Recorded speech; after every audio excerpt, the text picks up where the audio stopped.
Well, let's talk about friendships for a minute. Here's how you know if someone's your friend.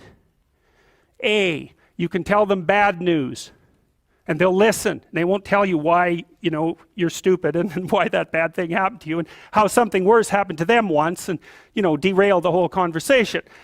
You can actually tell them bad news and they'll listen. So that's a good thing. And then this is a weirder thing. You can tell them good news and they'll help you celebrate. And that's a really good way of deciding who you should have around you, because if you have someone around you, something good happens to you and you're kind of afraid to even admit it because, God, something good happened to you. It's like, you let that be known and it'll certainly be taken away. So, you come out and you sort of tell someone half-heartedly that something good happened to you, and they give you a whack and then talk about, the great thing that happened to them 3 years ago, or worse, the great thing that happened to someone that they knew 3 years ago.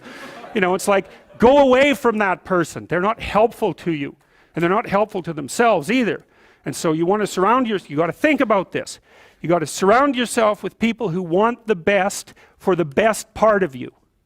You can hang around with weasels and losers that are trying to pull you down to justify the fact that they're spiraling downhill as well. And the upside of that is you don't have to have any responsibility, and you can all whine about how wretched life is, so that's pretty attractive.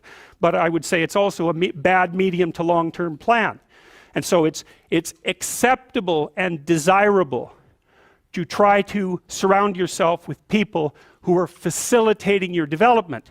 And you might say, well, I've got people around, I know them well, they're not doing that well, and they don't fit into that category. It's like, what's your point? What are you going to do with them exactly? If they'll listen and cooperate with you and move towards a better future, great.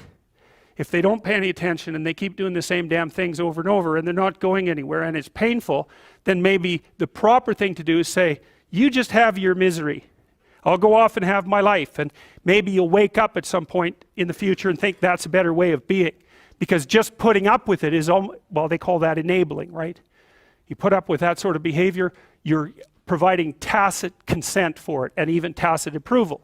It's like, it's a bad idea. You have, I would say, both the right and the responsibility to surround yourself with people who are good for the best part of you.